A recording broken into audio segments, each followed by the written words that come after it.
Hechos capítulo 20, hermanos. Estamos ya aproximando el final de este grupo de despedidas del apóstol Pablo.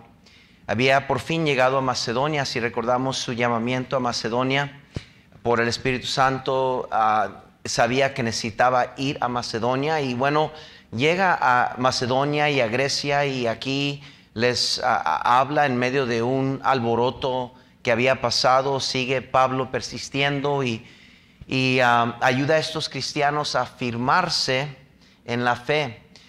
El lema de la enseñanza de todo este capítulo 20 se encuentra en el versículo 24, donde dice: pero de ninguna cosa hago caso, ni estimo preciosa mi vida para mí mismo, con tal que acabe mi carrera con gozo y el ministerio que recibí del Señor Jesús, para dar testimonio del evangelio de la gracia de Dios. Entonces, Pablo, ese es el lema que encorona este capítulo 20. La verdad es que es uno de los capítulos más famosos de la carta de la epístola o la carta de Hechos. Uno de los testimonios más poderosos que vemos a Pablo enseñando bastante doctrina, bastante virtudes espirituales, y por eso creo que ha salido tanta enseñanza de este mismo capítulo 20. Pero quiero hacer énfasis esta noche sobre el punto que quiero traerles encontrados en el versículo 36. Vayan conmigo ahí. Note, Pablo les acaba de dar su corazón y les confiesa que por 3 años, de noche y día, no había cesado de amonestarles con lágrimas a cada uno de ellos. Había una inversión enorme en la vida de estos creyentes. Él había sido fiel en invertir a su ministerio, en su tiempo. Por 3 años había cuidado de ese rebaño. Y ahora, brinquen ahí donde estamos en 36. Cuando hubo dicho estas cosas, se puso de rodillas y oró con todos ellos. Entonces hubo gran llanto de todos, y echándose al cuello de Pablo, le besaban, doliéndose en gran manera por la palabra que dijo, de que no verían más su rostro, y le acompañaron al barco. Imagínense el escenario aquí, lo que está pasando, hermanos, la escena. Estos cristianos habían estado con él por 3 años y medio. Muchos de estos creyentes fueron salvos bajo su predicación. Otros habían sido salvos por Juan el Bautista, y quizás otros en el día de Pentecostés. Y eran cristianos que estaban en diferentes lugares y estaban sin pastor, muchos de ellos, y otros habían sido mal enseñados. Entonces Pablo llega como el pastor, el que inició esta obra, y comienza a ayudarles a estos cristianos, a ayudarles a volver a agarrar el camino correcto, la doctrina correcta, el bautismo correcto, la enseñanza correcta. Encamina a algunos que tenían talentos y que podían predicar mejor, les ayuda a saber predicar. Apolos era uno de ellos, y tantas cosas que están pasando al mismo tiempo en este capítulo. Pero todo era una despedida. Todo era una despedida. Desde el principio del capítulo 20, Pablo estaba despidiéndose sin despedirse. Estaba preparando este grupo de cristianos que jamás los volvería a ver. Sabemos que Pablo iba rumbo hacia Roma. Y no mucho después de este capítulo, Pablo va a terminar siendo prisionero de Roma, y sabemos lo que sucedió. Le cortaron la cabeza. Y Pablo no sabe esto. Recuerde que él mismo testificó que él iba a ir a otro lugar porque el Espíritu Santo le había dicho que fuera, y que le esperaban azotes. Y Pablo simplemente estaba siguiendo el Espíritu Santo. ¿Verdad que sí, hermanos? Entonces Pablo no sabe exactamente lo que está pasando, pero Pablo sabe y presiente en su corazón que ya no va a volver a ver a estos cristianos. Y se despide de estos cristianos en Macedonia y Grecia. Se despide de los cristianos en Troas. Se despide de los cristianos en Mileto. Y se despide Pablo en Mileto. Da un último discurso, en cual estamos ahorita leyendo. Y termina diciendo: ya estuvo. Todo lo que les iba a enseñar. Lo último que les dice las palabras del Señor Jesucristo: más bienaventurado es dar que recibir.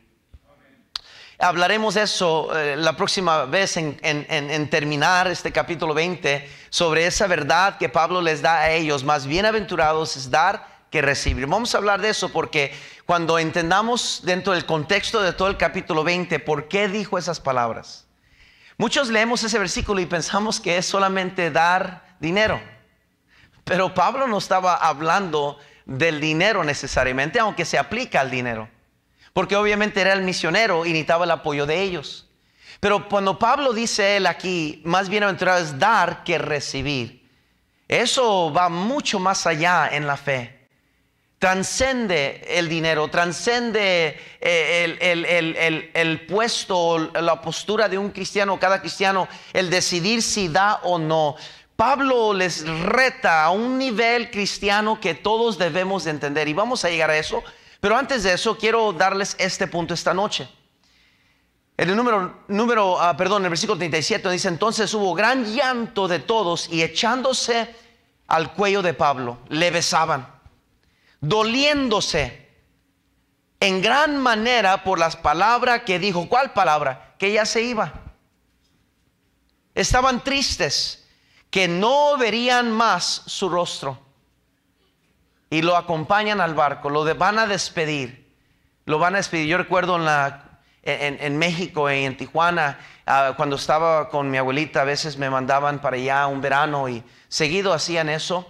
Y recuerdo muchas veces recibir parientes que venían a visitar a mi abuelita y yo estaba ahí como un niño nada más. Y recuerdo cuando venían los parientes, pues todo paraba en la casa y todos recibíamos a los parientes y todos los adultos platicaban y pasaban horas platicando. Y ya cuando ya se acomodaban, ya habían platicado, pues ya cada quien se descansaba y pues ya se comía y continuaba la noche. Pero ya cuando era tiempo de que ellos fueran, quizás al día siguiente o en 2 días o etcétera, todo mundo salía con los parientes afuera. No era como que, ok, nos vemos y cerraba la puerta, sino que todos iban atrás de los parientes. Y iban hacia el carro y todavía allá afuera en el porche se quedaban platicando todavía otra hora.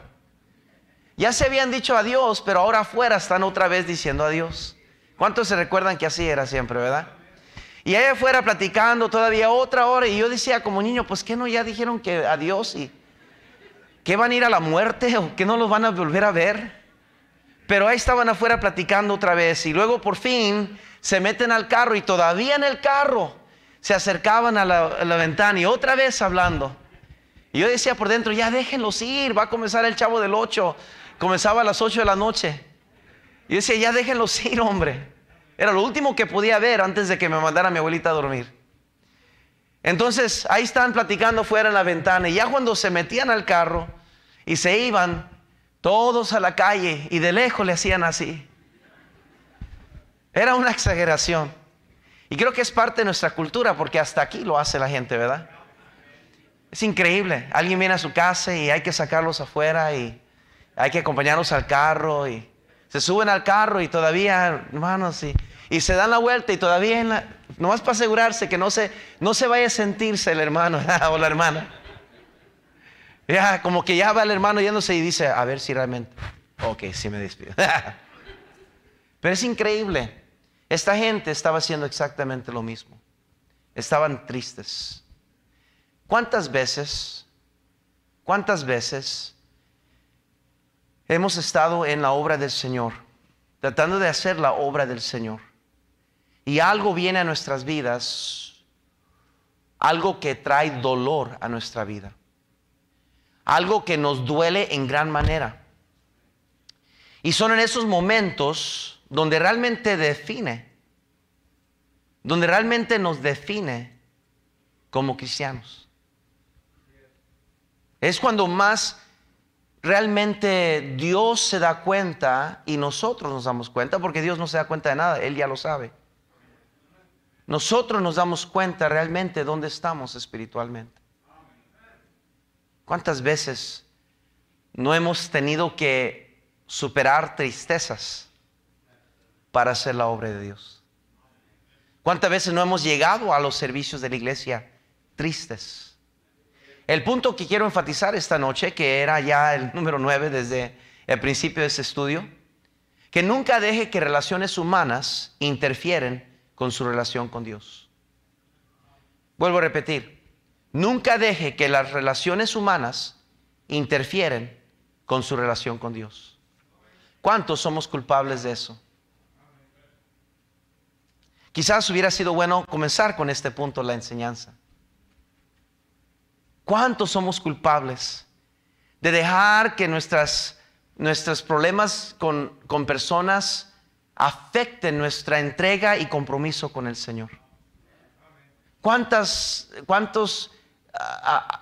afectamos la obra de Dios? ¿Cuánto se detiene la obra de Dios? ¿Cuánto no avanza la obra de Dios? Porque cristianos no saben quitar la cáscara a la naranja. No saben cómo tirar las cáscaras de los cacahuates a la basura. No saben cómo, en otras palabras, tratar un asunto y seguir hacia adelante.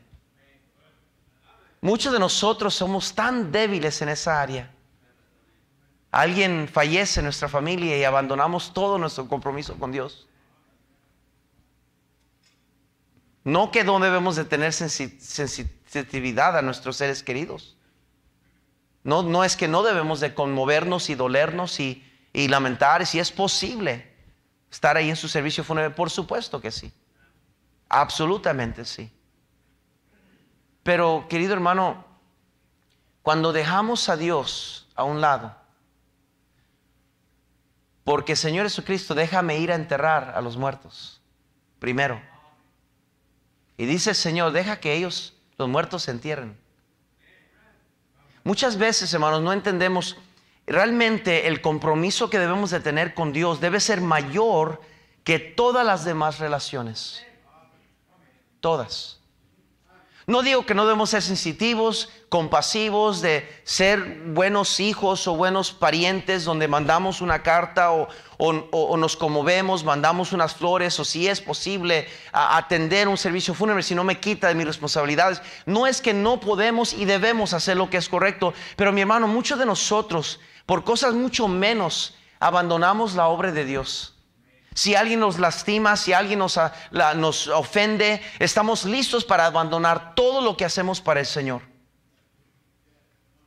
No nos importa poco el puesto, nos importa poco el privilegio del puesto, nos importa poco el testimonio, nos importa poco aquellos que dependen de nosotros llegar allí a enseñar esa clase, a ir manejando ese autobús, a recoger a esas personas. Nos importa poco. ¿Por qué? Porque en ese momento yo estoy inundado en mi tristeza. Y porque yo estoy triste, todos los demás deben de entender que nada más importa más que mi tristeza. Yo no sé cuántas veces yo he sido culpable de eso mismo.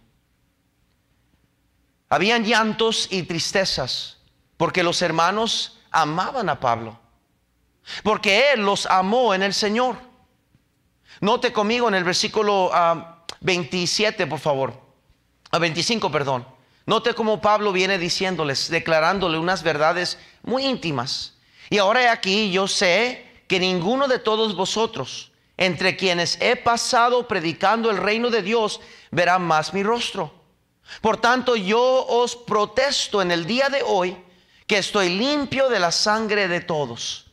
Pablo estaba diciendo, mire, yo no sé qué es lo que ustedes van a decir después o hacer después de que yo me vaya, pero yo quiero que ustedes sepan que yo no he rehuido enunciarles toda la verdad y les he predicado todo el consejo de Dios. Yo no he dejado de anunciarnos y enseñarnos públicamente y por las casas. Dice eso en el versículo 20.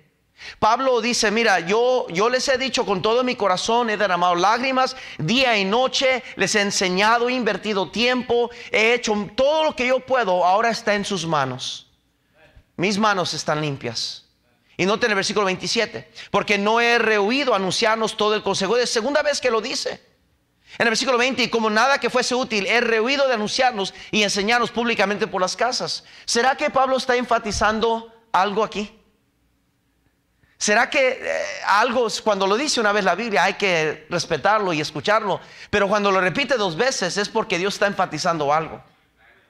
Todos aquí somos responsables por la enseñanza que hemos recibido. Le guste o no, usted es responsable por lo que está escuchando precisamente en este momento. Lo despida como no necesario, lo despida como algo que usted no tiene problemas con esto, no importa y es irrelevante. Todos aquí daremos cuentas por lo que hemos escuchado.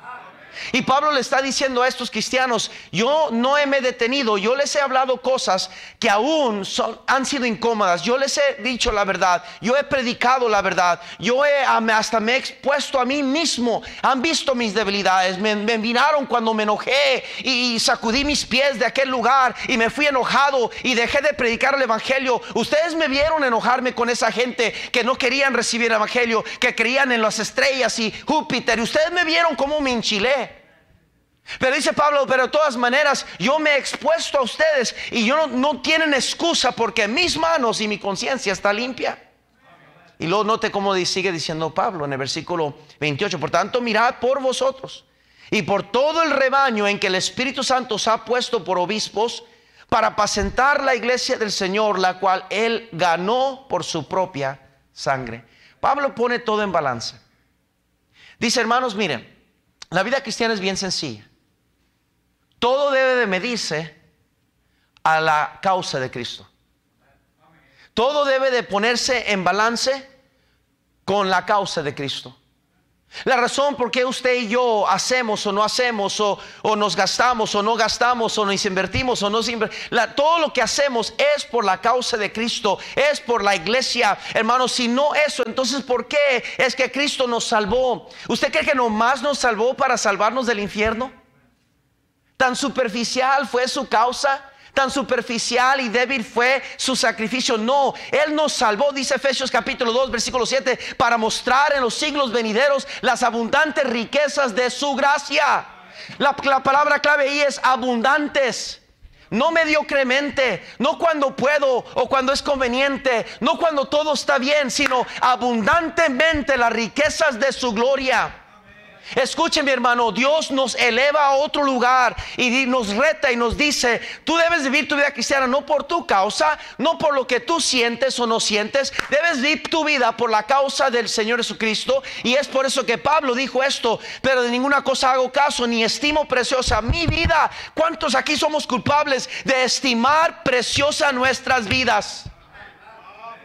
Estimamos tanto nuestras vidas que cuando nos sentimos mal o nos ofenden o nos lastiman o nos duele una circunstancia, nos olvidamos de todo lo demás y ponemos a nuestra necesidad, nuestros sentimientos como monumento, como monumental, como clave, como enfoque. Y hermanos, ¿cuántos siervos de Dios no abandonan la obra de Dios? ¿Cuántos misioneros no abandonan la obra de Dios?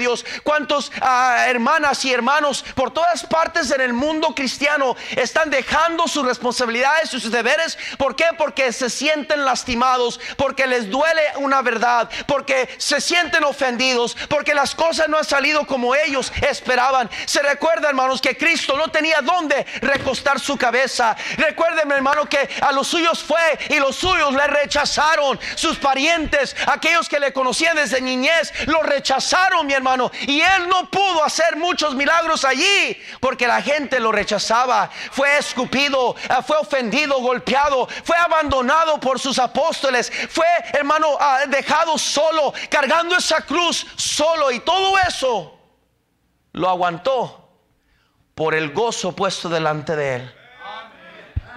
Oh, si tan solo entendiéramos esto esta noche, que maduráramos tan solo un poquito más en nuestra fe, que dejáramos de ser tan egoístas y estimar tanto nuestra preciosa vida, que debe de estar escondida en Cristo. Pablo lo dijo de esta manera: con Cristo estoy ¿qué? Oh, si conocemos el versículo. Porque muchos de nosotros es que yo tengo que ganar dinero, es que yo tengo que hacer mi carrera, es que yo tengo planes, yo no tengo tiempo para esas cosas y servir a Dios y ir la segunda milla, que alguien más lo haga porque yo tengo preciosa mi vida. ¿Y cómo detiene la obra de Dios? ¿Cómo no avanza por cristianos que simple y sencillamente estiman demasiado preciosa su vida? La verdad es tan preciosa su vida. La verdad es tan preciosa su vida. A la luz de Cristo Jesús, a la luz de que Él hizo por usted, a la luz de la sangre que Él derramó, a la luz de lo que Él sufrió por usted, a la luz de todo lo que Él ha hecho por usted. La verdad es tan preciosa su vida. El Señor Jesucristo debe ser precioso para nosotros. Debe ser precioso su palabra. Debe ser más rica que la miel que destila del panal. Debe ser nuestro pan diario. No solo de pan vivirá el hombre. Debe ser nuestra bebida espiritual de las aguas cristalinas que vienen de las verdades de la palabra de Dios. Debemos de tener hambre y sed de justicia, de la presencia de Dios. Pero tristemente, muchos de nosotros, la razón por qué somos tan egoístas con el Señor es porque no hemos entendido esta sencilla verdad. No hemos entendido esta sencilla verdad. Nunca deje que relaciones humanas interfieren con su relación con Dios. Pablo amó a esta gente y ellos lo sabían. En la obra de Dios debemos amar a los hermanos, ¿verdad que sí?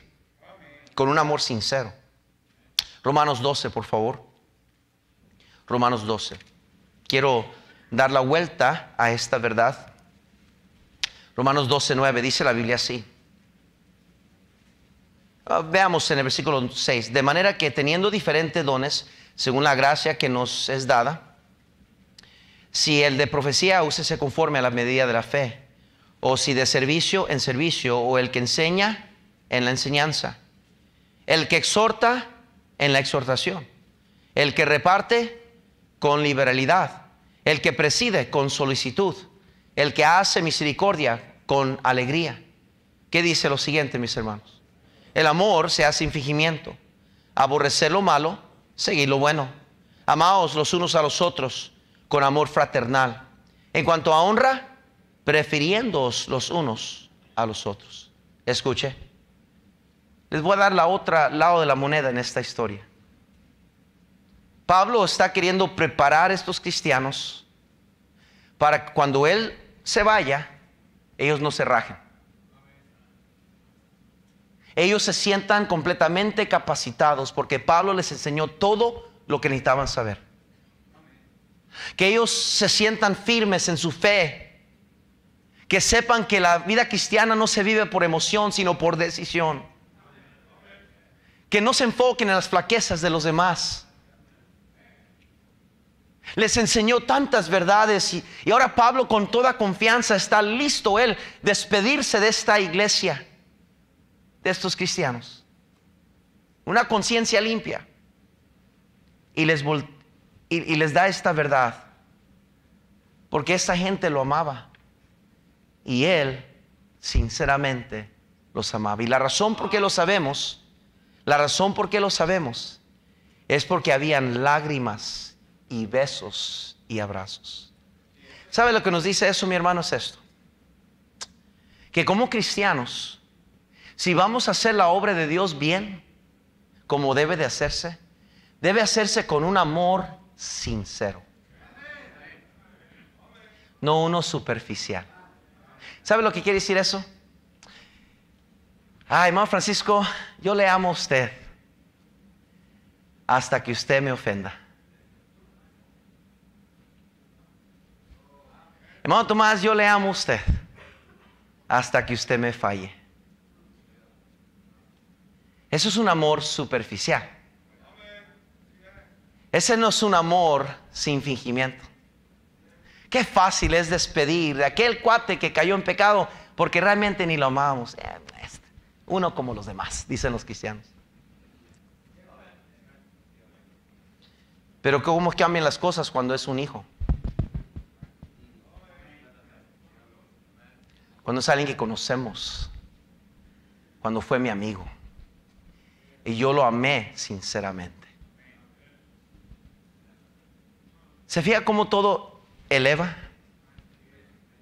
¿Sabe, hermanos? En nuestra iglesia deberíamos esmerarnos. Yo creo que hay un espíritu de amor, pero yo creo que deberíamos esmerarnos todavía más de que haya un espíritu, un amor sincero, no engañoso, no condicional, no hipócrita.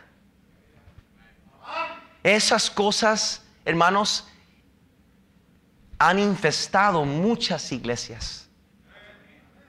Y por eso no puede prevalecer el Espíritu de Cristo en muchas iglesias. No puede avanzar la obra. La gente que viene a esas iglesias percibe y siente que algo no está bien aquí, como que hay una tensión y como que hay broncas. Así llega la gente a muchas iglesias. Oh, el mensaje es bueno, la música es sacrosanta, el lugar está todo ordenado y sí hay aire acondicionado y calentón en el invierno y parece que todo está muy bonito, pero algo que no pueden fabricar es el espíritu de amor. Yo, hermanos, les he dicho y les he rogado ya por el tiempo que nos tiene aquí, que si algo debemos de esmerarnos y esforzarnos, es que cuando la gente entre por esas puertas, que oigan la verdad claramente y que sientan el amor de Dios claramente. Y eso se transmite a través de nosotros mismos. A través de los sugieres, cuando entra la gente con una sonrisa, bienvenidos esta noche. Cuando llegan a nuestras clases dominicales, ¿cómo está, hermana? ¿Cómo está, hermano? Dios le bendiga, bueno tenerle. Cuando llegamos al estacionamiento y cuando vamos a un lugar y entramos a las guarderías, gracias, hermana, por cuidar mis bebés. Hermano, cuando fomentamos eso, cuando nos esforzamos a tener un sincero amor de Cristo, un amor fraternal, un amor sincero, mi hermano. Oh, entonces, hermanos, sabemos que estamos en el centro de la voluntad de Dios. Sabemos que estamos siendo aquella iglesia como la iglesia nueva testamentaria que se comprometían de esa manera. Imagínense la escena, se tiraban al cuello de Pablo, lloraban, no nos dejes, como que si fuera un hermano carnal, lo amaban de tal manera, hermano. Así debe ser en la iglesia, en los caminos del Señor. Pero nunca debemos de dejar, hermanos, a pesar de eso, que las relaciones afecten lo que Dios quiere hacer con nosotros y nuestro compromiso con Él. ¿Sabe? Una iglesia saludable no es que todos se queden. Una iglesia saludable es que Dios va a llevar a algunas de las preciosas familias de nuestra iglesia a ir a servir a un lugar. Y van a ver lágrimas y ay, hermano, y se va. Y ay, no, hermano, quisiera mejor que manda a aquel otro hermano mejor. Pero Dios, hermano, quiere, es parte de la vida cristiana, es parte de lo que Dios quiere hacer con su iglesia. ¿Y por qué? Porque a pesar de que nos va a doler y va a haber lágrimas cuando nos despidamos de personas que vayan a servir a Dios un lugar, a pesar de esas cosas, debemos de tener un compromiso mayor con nuestro Salvador. Colosenses capítulo 1, por favor. Colosenses, se supone que esto debería ser algo que todos podemos decir fácilmente, amén, pastor, amén. Pero ¿cuántos de nosotros, hermanos, tenemos preferencias de personas? Escogemos con quiénes y cuáles son nuestros cuates. Y con ellos sí, y con ellos no. Y, hermano, ese espíritu no debe de existir en la iglesia del Señor. Colosenses capítulo 1, versículo 15, note cómo dice aquí el apóstol Pablo: Él es la imagen del Dios invisible. Él es la imagen del Dios invisible, el primogénito de toda creación, porque en Él fueron creadas todas las cosas, las que hay en los cielos y las que hay en la tierra, visibles e invisibles, sean tronos, sean dominios, sean principados, sean potestades. Todo fue creado por medio de Él y para Él. Y Él es antes de todas las cosas, y todas las cosas en Él subsisten. Y Él es la cabeza del cuerpo, que es la iglesia, el que es el principio, el primogénito entre los muertos, para que en todo tenga la preeminencia, por cuanto agradó al Padre que en Él habitase toda plenitud, y por medio de Él reconciliar consigo todas las cosas, así las que están en la tierra como las que están en los cielos, haciendo la paz mediante la sangre de su cruz. Querido hermano, escúcheme. Dios nos llama a un nivel espiritual donde nunca debemos de dejar que relaciones humanas interfieren nuestra relación con Dios. Segunda de Timoteo, por favor, capítulo 4. Dice Pablo en el versículo 9: procura venir pronto a verme, porque Demas me ha desamparado, amando este mundo, y se ha ido a Tesalónica. Crescente fue a Galacia y Tito a Dalmacia. Solo Lucas está conmigo. Toma a Marcos y tráele contigo porque es útil para el ministerio. A Tíquico le envié a Éfeso. Trae cuando vengas el capote que dejé en Troas en casa de Carpo y los libros, mayormente los pergaminos. Alejandro el calderero me ha causado muchos males. El Señor le pague conforme a sus hechos. Guárdate tú también de él, pues en gran manera se ha opuesto a nuestras palabras. Note, en mi primera defensa ninguno estuvo a mi lado, sino que todos me desampararon, no les he tomado en cuenta. Pero el Señor estuvo a mi lado y me dio fuerzas para que por mí fuese cumplida la predicación y que todos los gentiles oyesen. Así fui librado de la boca de quién, hermanos, leones. Noten por favor en Juan capítulo 21. Juan capítulo 21, por favor. Este es lo opuesto. Juan capítulo 21.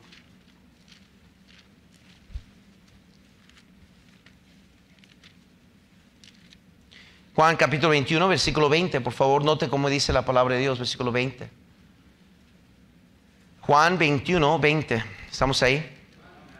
Dice, volviéndose Pedro, vio que le seguía el discípulo a quien amaba Jesús, él mismo que en la cena se había recostado al lado de él, y le había dicho, Señor, ¿quién es el que te ha de entregar? Cuando Pedro le vio, dijo a Jesús, Señor, ¿y qué de este? Esto después de que el Señor lo reprendió, le habló del amor hacia Cristo y todo eso. Jesús le dijo, si quiero que él quede hasta que yo venga, ¿qué a ti? Sígueme tú. Este dicho se extendió entonces entre los hermanos, que aquel discípulo no moriría. Pero Jesús no le dijo que no moriría, sino que si quiero que él quede hasta que yo venga, ¿qué a ti? ¿Sabe lo que Dios estaba enseñando a Pedro? Escúcheme, ya estoy por terminar. Si tú vas a ser útil para mí como siervo de Dios, si yo te voy a poder usar como quisiera usarte y como puedo usarte, vas a tener que desprenderte de otros. Vas a tener que tener la capacidad y la madurez de no importarte tanto lo que otros piensan o hacen. Vas a tener que tener la madurez de entender, bueno, yo no puedo controlar lo que ellos hacen, pero sí puedo controlar mi compromiso con el Señor. ¿Cuántos cristianos somos rápidos de por algo, cualquier cosa, cualquier delicadez, cualquier incomodidad, inquietud, argumento, algo rápido, decimos, así es, yo no juego. Y dejamos a Dios a un lado diciendo, espérate, o sea, todo lo que yo hice por ti, el precio que pagué, la cruz, la sangre, mi hijo. Y así de rápido ya tiraste, ya no quiero jugar yo, ya dejo mis juguetes y ya no juego. ¿Cuántos les hostigaba a aquellos niños ricos que en la vecindad sacaban todos sus mejores juguetes? ¿Se acuerdan esos ingratos? Ellos eran los que traían todos los juguetes mejores y ahí andamos los niños esperando que aquel rico saliera con los juguetes mejores. Y sacaba su juguete donde tenía los wrestlers, Hulk Hogan y Andre the Giant y los monitos. Y ahí estábamos afuera en el patio jugando con ellos. Y nunca nos dejaba a nosotros tocarlo, pero era suficiente para nosotros estar ahí cerca de él. Y hasta le echábamos porras, sí, Andre the Giant y Hulk, porque queríamos ganárnoslos para que él nos diera chance a que también pudiéramos jugar con esos monitos. Y cómo nos fastidiaba cuando él se enojaba con algo. Ya no juego. Y agarraba su juguete y se iban. Y nosotros decíamos, oh, yeah. Así somos muchos de nosotros. Cuando nos enojamos, tomo mis juguetes y ya me voy. No quiero jugar.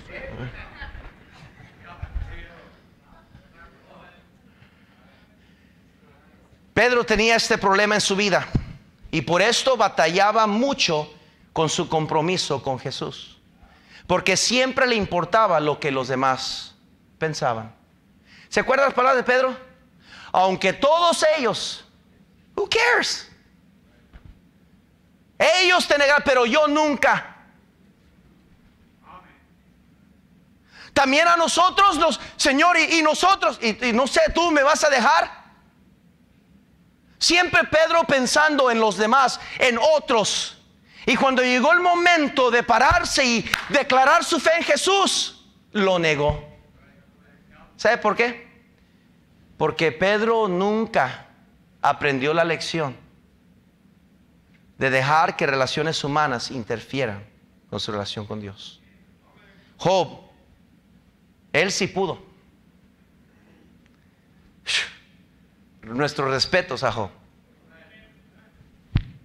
Perdió sus hijos, perdió su dinero, perdió todo lo que tenía. Y aún su esposa viene y le dice: ¿aún retienes tu integridad? O sea, ¿todavía vas a insistir en servir a Dios? Maldice a Dios y muérete. Y todavía eso Job lo sacude, pero reacciona y dice: bueno, no es la mujer que yo casé. Yo imagino que estás bien dolida, como cualquier mujer fatua has hablado. Y luego vienen sus amigos para acabarlo. Vienen aquellos que cuando él tenía dinero, no hombre, andaban todos ahí. Cuando él tenía la fama y las riquezas, no hombre, yo traigo la carne y yo traigo acá la soda y ahí estamos, ahí te llegamos. Bien acá amigotes y compadres, y tú, a la vida le va, hop, hop, hop, ra, ra, ra. Pero nomás andaba en la lona, no tenían un centavo a su nombre. Maldito Job. Le digo al hermano porque más o menos le parece, no sé qué. Maldito Job, tú pecaste. A ver, confiesa tu pecado, porque esto no pasa y de seguro es por tu pecado. Confiésalo, Job, dinos la verdad. A ver, ¿qué hiciste? Lo tenían como el más pecador de todos. Y qué interesante, que cuando llegamos al final de Job y Dios contesta la oración de Job y cesa el dolor, de repente aparecen parientes y amigos y todo mundo dando feria. Órale, ven, Job. ¿Cómo somos de convenencieros, verdad? ¿Cómo somos de hipócritas? Estaba en Ciudad Juárez y me topé con un cristiano que es un tremendo ganador de almas, que fue enseñado a ganar almas hace años atrás y animado por el hermano Bear. Y me dijo: hermano Bear me enseñó, me animó, me enseñó a ganar almas. Y dije: wow, gloria a Dios. Digo eso porque como somos muchas veces, cuando todo está bien, cuando el hermano anda bien. Ven, mi hijo, por favor. Tremendo joven aquí. Wow, no te pongas de rodillas. Ya ve, tremendo joven. Okay. Wow, no, mira nomás cómo se viste. Deberías de haber predicado toda esta noche. ¿Qué no ganó él la competencia de predicación? ¿Se acuerdan? Tremendo joven.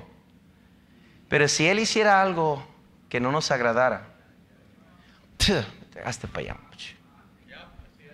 Así somos muchos de nosotros.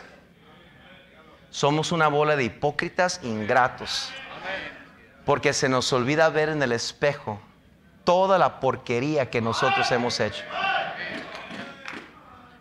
Pablo le dice a estos cristianos: no seáis gacho. Eso es en la Gómez. No sean gachos.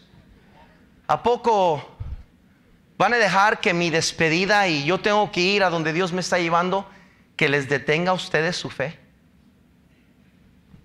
Realmente hasta ahí, todo lo que he invertido en ustedes, todo lo que he hecho por ustedes con el Señor y por amor de Dios, ahora van a tirar todo porque yo tengo que continuar en mi ministerio.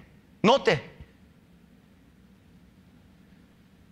se despiden de él, le dicen adiós, lloran, lo llevan hasta el barco.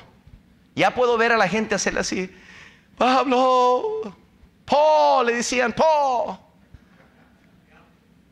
adiós. Llorando. Pablo nos está dejando. Como él no hay otro cristiano. Ay, ese era el mejor líder de nosotros. Pablo, no te vayas a hablar.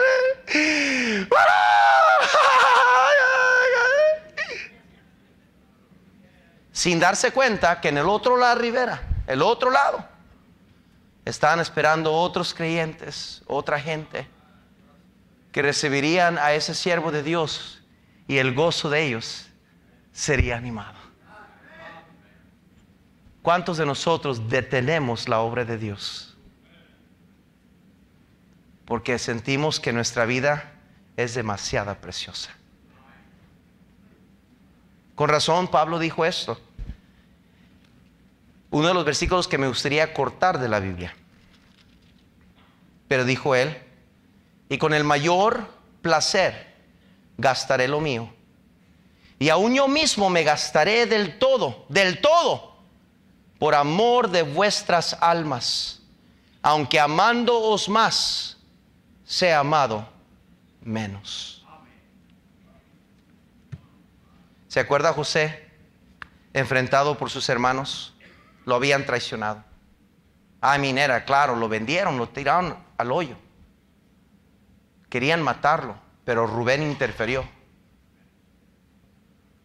Y luego los tiene ahí. Y José una vez más dice, ¿cómo puedo hacer yo esto contra mi Dios? Lo hizo con la mujer de Potifar, ¿se acuerda?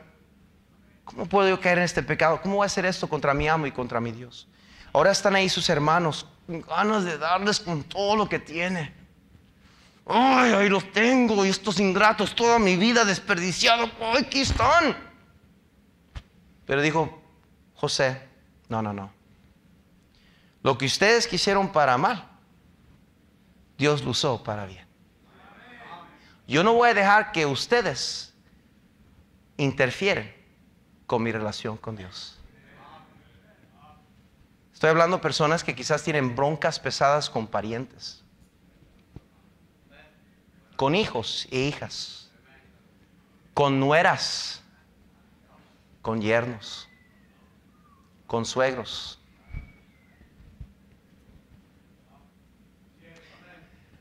Con otras familias en la iglesia.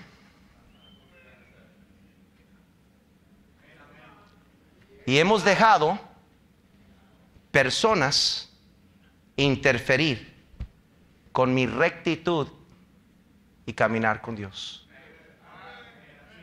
Si tan solo pudiéramos entender que Dios quiere que nos elevemos a ese lugar. Señor, bendice la palabra